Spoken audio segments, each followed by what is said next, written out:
HD news खबरें आप तक। मुजफ्फरनगर। वरिष्ठ भाजपा नेत्री ममता अग्रवाल के संयोजन में एक राष्ट्र एक चुनाव पर संगोष्ठी का हुआ आयोजन।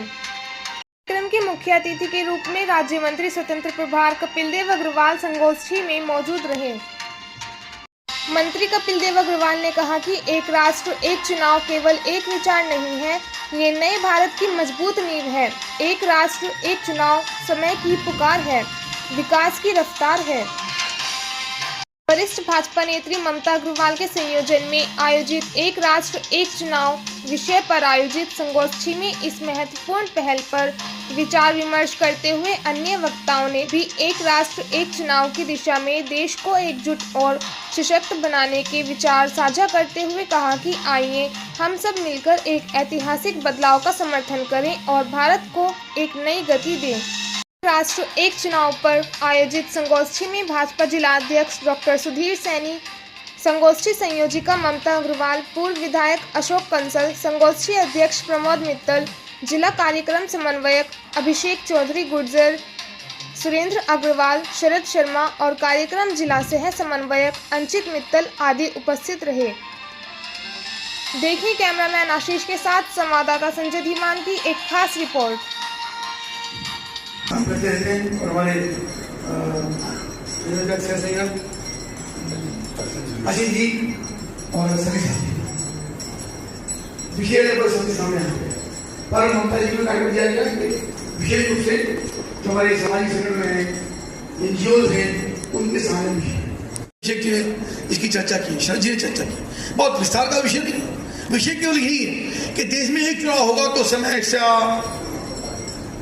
टिकट मांगने से लेकर के और फिर चुनाव लड़ने तक की समस्याएं, पहले टिकट मांगना, फिर तैयारी करना, फिर पैसा खर्च करना, कुछ नंबर 1 में खर्च करना, कुछ नंबर 2 में खर्च करना, लोगों की खुशामद करना, लोगों की मिलती करना, कितनी बड़ी व्यवस्थाएं होती हैं, कितना पैसा खर्च होता है, कितने कर्मचारी लगते हैं सिस्टम के अंदर, उसकी सारी व्यवस्थाएं जो हमारी कि हम अपनी बहनों को, माताओं को सुरक्षा कैसे दे सकते हैं, उसके लिए नए नए कानून बनाना, दफा 370 हटाना, ये जितनी भी चीजें थी ये एक एक करके माननीय मंत्री जी ने आपके समक्ष रखी है।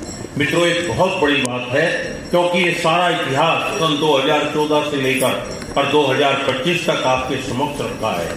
अब केवल मोदी जी ने एक बात रखी है, एक देश और एक चुनाव। देश के अंदर 62 राजनीतिक पार्टियों को लेटर लिखकर उनकी संतुष्टि लेना, उनके विचार जानना। कितनी पार्टियों ने हमारा विरोध किया? अभी माननीय हमारे जिला अध्यक्ष जी बता रहे थे कि 47 ने हमें समर्थन दिया है, बाकी की विरोध भी प्रदर्शन किया है, नहीं ऐसा नहीं होना चाहिए। उसमें मेन बसपा पार्टी है, चाहे कांग्रेस पार्टी में मुख्य रूप से है। मित्रों, ऐसा नहीं है, विरोध भी करने के स्वर आते हैं, लेकिन इस विरोध के स्वर के अंदर भी जिस तरीके के काम आपने देखा है देश के अंदर भारतीय जनता पार्टी ने और मोदी जी की सरकार ने किया है, 500 वर्ष का उलझा हुआ राम मंदिर जो इस देश के एक एक नागरिक की भावना थी, उस भावना को कैसे उजागर किया है मित्रों, वो आपके समक्ष है। अभी युद्ध के बारे में बता है, सेनाएं लग गई हैं। युद्ध ऐसा नहीं है कि एक दिन का हर 1 घंटे में शुरू हो। देखो, हमारे देश में 15 लाख मिलिट्री के लोग रहते हैं, 13 लाख थल सेना है हमारे यहाँ, जल सेना भी हमारे यहाँ 50,000 है, 1.5 लाख आदमी वायु सेना के हैं और 3 लाख मिलिट्री हमारे यहाँ एक्स्ट्रा अलग से है। इस सारी मिलिट्री को जो छुट्टी पर लोग गए हैं उनको बुलाना, वहां तक उनको स्थापित करना, उनको भेजना, उनकी सारी सुरक्षा का इंतजाम करना, उनकी भोजन रहने की व्यवस्था करना, कोई युद्ध ऐसा नहीं है 1 सेकंड में कहा शुरू हो गया। ये बहुत बड़ा काम होता है। अब ये एक नेशन एक चुनाव के ऊपर आज की मीटिंग का आयोजन था।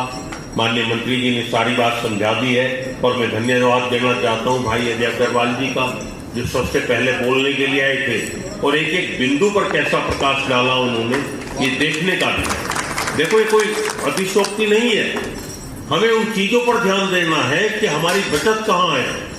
अगर साल में 4 बार चुनाव होते हैं तो कितना हमारा लॉस होता है।